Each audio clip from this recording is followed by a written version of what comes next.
Assalamualaikum warahmatullahi wabarakatuh. Bismillahirrahmanirrahim. Alhamdulillahirabbil alamin wassalatu wassalamu ala sayyidina Muhammadin wa ala alihi wa sahbihi ajmain amma ba'du.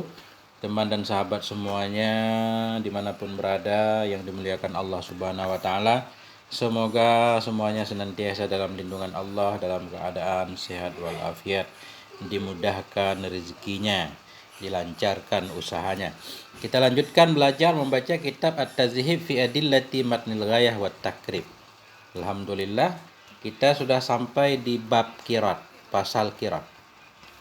Qala al-musannifu wa syarihu rahimahumallahu ta'ala wa nafa'ana bi'ulumihima amin ya rabbal alamin. Faslun, ini satu pasal.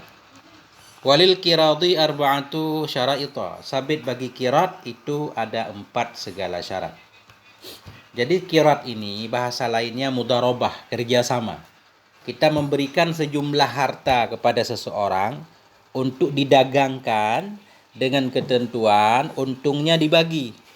Kita memberikan modal, pemberi modal namanya Rabbul Mal, kita berikan modal kepada seseorang pekerja namanya Amel, dia akan mengelola harta tersebut didagangkan dengan ketentuan nanti keuntungan dibagi dalam bentuk persen. Untuk pemodal misalkan 30%, untuk yang mengelolanya 70% misalkan. Nah, itu bayangan dari qirat.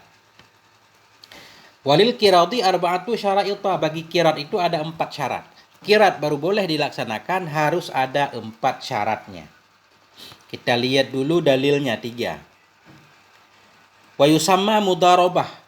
Dinamakan akan dianya qirat akan mudharabah, namanya mudharabah, kerjasama, baik antara orang per orang atau antara orang dengan perusahaan. Kalau zaman sekarang kita memberikan sejumlah modal kita ke satu perusahaan untuk dikelola dengan ketentuan nanti keuntungan bagi. Wal aslu fihil ijma, bermula dalil padanya qirat itu ijma. Ijma, ulama sepakat bahwa qirat itu memang boleh dan ajaran Islam. Wa amalus sahabah radhiyallahu anhum, dan amalu atau kepada ijma, dan dalil padanya qirat itu amalus sahabah, prakteknya para sahabat radhiyallahu anhum. Qala fi takmilatil majmu', berkata ianya Imam Nawawi dalam takmilatil majmu'. Apa kata Imam Nawawi? Qala Ibnu Munzir, berkatalah oleh Ibnu Munzir, wa ajma'a ahlul ilmi ala jawadil mudharabah fil jumlah, telah sepakatlah oleh ahlul ilmi kepada bolehnya mudharabah, bolehnya qirat fil jumlah, secara umum qirat itu dibolehkan walaupun ada beberapa pengecualian nanti. Ya. Wa qala San'ani, berkatalah oleh San'ani, la khilafa bainal muslimin fi jawazil qirat, tidak ada khilaf di antara kaum muslimin pada bolehnya qirat. Bahkan di sebahagian kitab ulama menuliskan tentang bahwa Nabi dulu ketika berdagang, mendagangkan harta Khadijah itu atas nama qirat. Bukan Nabi menerima upah dari Khadijah, bukan, tapi atas nama qirat, artinya bagi keuntungan. Wa annahu mimma kana fil jahiliyah fa aqarrahul Islam, dan bahwa sungguhnya qirat itu sebahagian yang ada ia pada masa jahiliyah. Artinya sebelum Islam ada, qirat itu sudah dipraktekkan oleh orang zaman jahiliyah. Fa'aqarrahul Islam, kemudian mengakui akannya qirat oleh Islam. Ketika sudah ditakrir oleh Islam, jadilah dia bahagian dari Islam. Wa nuqilal amalu bihadza an adadin minas sahabah, dan telah dinakalkan akan praktek dengannya qirat dari beberapa orang dari sahabat. Minhum Umar wa ibnuhu Abdullah, sebahagian dari mereka sahabat yang pernah melakukan qirat itu Umar wa ibnuhu, anaknya Umar yaitu Abdullah, dan Utsman ibnu Affan radhiyallahu anhum. Undur al-Muwatta, lihat olehmu kitab Muwatta, kitab al-Qirat. Nah, di dalam kitab Muwatta ada kitab qirat namanya, pembahasan khusus tentang qirat. Kita lihat. Jadi untuk qirat itu ada 4 syarat. Walil qirati khabar muqaddam arba'atu mubtada muakhar. Yang mana 4 qirat? Ayyakuna ala nabdin minad darahimi wad danarir. Ini kita jadikan khabar mubtada mahdhuf al-awwal atau syaraitul awal, syartul awal. Bermula syarat pertama itu bahwa ada ianya kirat itu sabit di atas nat, di atas modal, di atas sejumlah harta minad darahimi wad dananir, daripada dirham dan dinar. Ya. Jadi tadi di awal kirat itu kita memberikan sejumlah harta kepada orang lain untuk didagangkan. Sejumlah harta yang kita berikan itu mesti bentuknya dirham atau dinar, uang emas atau uang perak. Nah, itu. Nggak boleh berarti langsung kita memberikan sejumlah barang dagangan. Ini barang dagangan jualin atas nama kirat, nanti untung kita bagi. Nggak boleh. Harus ada modalnya dulu. Sekian modalnya dalam bentuk emas dan perak, kemudian baru dia membeli barang, menjual, membeli, menjual. Begitu. Bahkan dengan rupiah pun kita lihat di sini nggak boleh. Nah, jadi harus nilainya nilai emas. Kalaupun rupiah yang diukur dengan ukuran emas. Ada uang 10 juta, kalau dibeli emas dapat berapa? Jadi modalnya atas nama emas dulu. Karena pada akhirnya nanti akad kirat ini ketika si amel, para pekerja nggak mau lagi, ya modalnya harus dibalikin. Kalau modalnya emas dan perak tentunya stabil. Ya, tapi kalau modalnya dalam bentuk barang misalkan, itu khawatir akan rugi. Itu yang pertama. Wa ayyazana rabbul mali lil amili fit tasarrufi mutlakan. Bermula yang kedua itu memberi izin oleh rabbul mal, oleh pemilik harta. Rabbul mal ini pemilik modal. Wa ayyazana rabbul mal, bahwa memberi izin oleh pemilik harta lil amil bagi para pekerja fit tasarruf dalam transaksi. Bahasa mudahnya tasarruf transaksi. Dalam transaksi, dalam memperlakukan harta tadi mutlakan, hal keadaan tasarruf mutlak. Artinya pemilik harta ketika dia memberikan modal kepada si amil pekerja, dia harus memberi izin, ini kamu beli, kamu bebas, harus dibebaskan, nggak boleh ditahan-tahan. Artinya bebas dia mau beli apa, mau jual ke siapa, membeli di mana. Nah, itu maksudnya. Nggak boleh dibatasi nanti. Kamu harus beli di toko itu. Nggak boleh belanja di toko lain. Kemudian kamu harus jualan di perumahan itu. Nggak boleh dibatasi. Karena tujuan kirat untuk cari untung. Kalau sudah dibatasi gerakannya, kadang susah untuk mendapatkan keuntungan.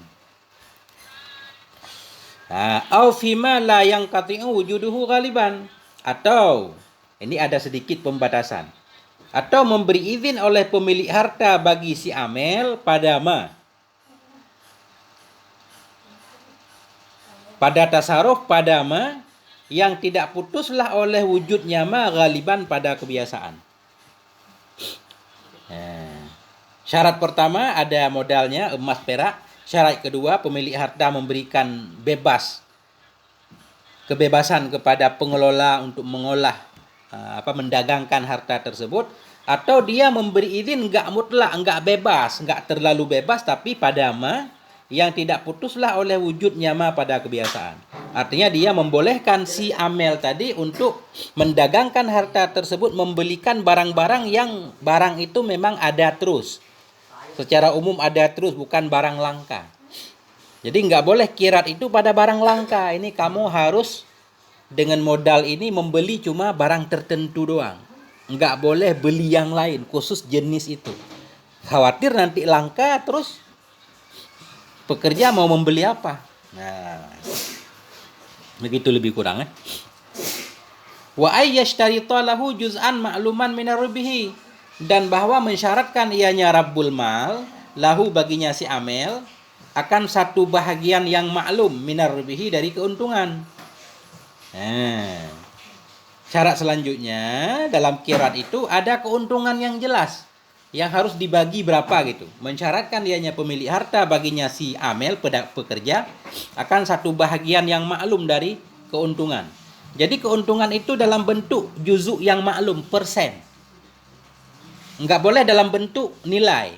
Ini kamu dagang, ini modal kamu dagangkan, setiap bulan saya berikan keuntungan 1 juta, nggak boleh. Atau setiap bulan saya berikan kepadamu keuntungan 10 juta, nggak boleh. Siapa tahu keuntungan 10 juta doang, pemilik harta ntar nggak dapat. Tapi keuntungan itu dibagi dalam bentuk persen. Ini kamu dagangkan, keuntungan bagi 2, misalkan 50-50, atau terserah. Pemilik modal 40%, pekerja 60%, atau sebaliknya nggak apa-apa. Yang penting dalam bentuk persen.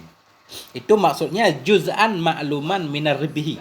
Bahagian yang maklum dari keuntungan. 4, coba kita lihat. Nisbatun muayyanah. Ada nisbah tertentu, bahagian tertentu. Kanisfin, setengah, atau sulusin, sepertiga, seperempat, terserah. Yang penting jangan dalam bentuk nominal.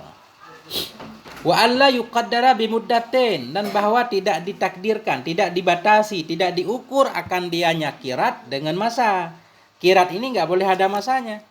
Karena kirat boleh dibatalkan kapanpun. Nggak boleh ini saya bekerja sama dengan kamu selama setahun. Kalau sampai di situ lafadznya nggak boleh. Tapi kalau ada tambahan, saya melakukan kirat denganmu selama setahun. Sesudah setahun kamu tidak boleh membeli lagi, tinggal jual doang untuk menghabiskan barang stok yang ada, itu boleh.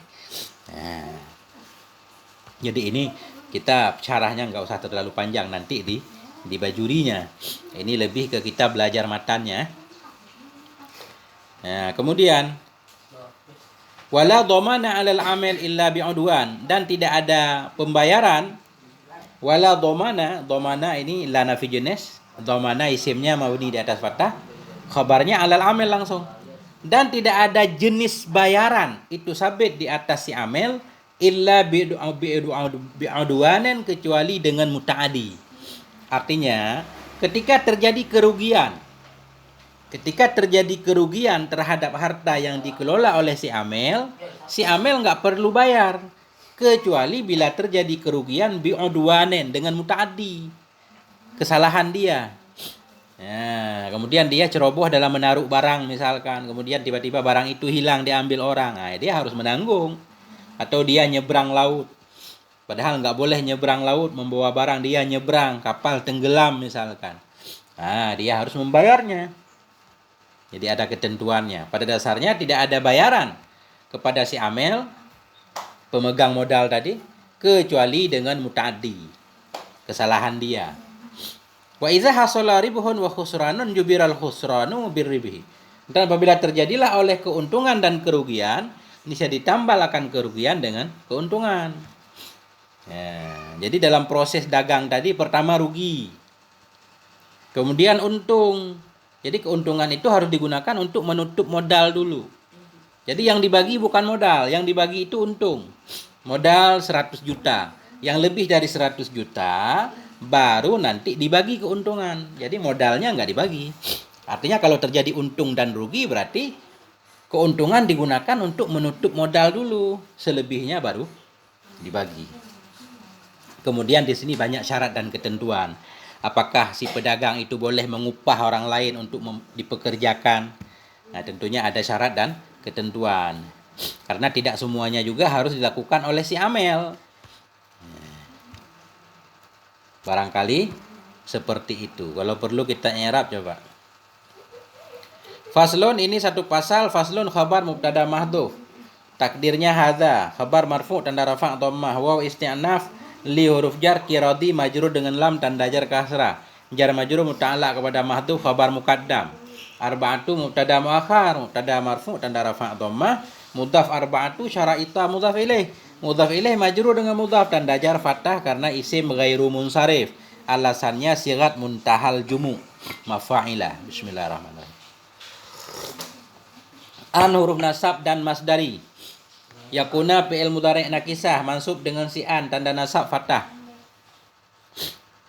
Dhamir dalam isim takdirnya huwa. Ala huruf jar nabdin majrur dengan ala tanda jar kasrah, jar majrur muta'allaq kepada mahdhuf, khabar yakuna. Kemudian ayyakuna ala nabdin pada maharafa, khabar mubtada mahdhuf, takdirnya al awwalu. Atau pada maharafa badal kepada arba'atu, 4. Apa ya 4? Kaunuhu kita takwil.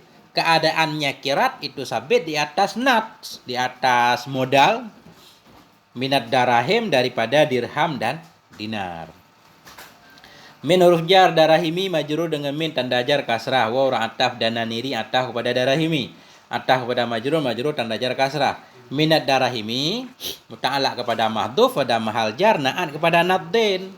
Bahwa ada ianya kirat itu sabit di atas nat yang ada ianya nat daripada dirham dan dinar.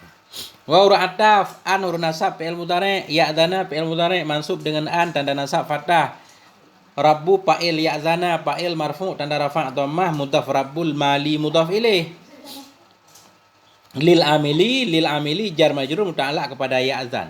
Bahwa memberi izin oleh pemilik harta bagi siapa dia beri izin? Bagi si amil.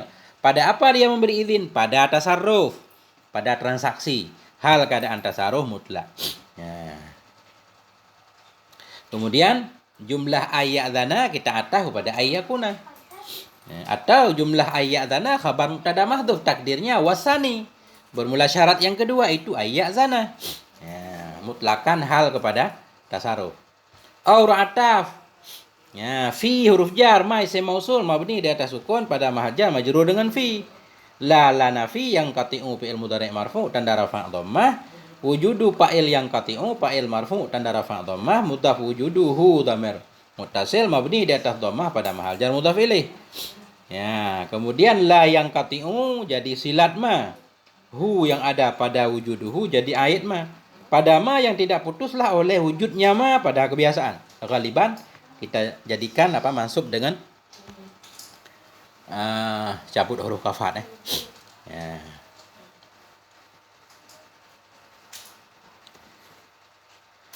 Yang lain udah biasa aja i'rabnya. Begitulah lebih kurang tentang kirat. Ya, sampai di sini moga ada manfaatnya. Mohon maaf atas segala kekurangan. Walhamdulillah wal afwa minkum. Wassalamualaikum warahmatullahi wabarakatuh.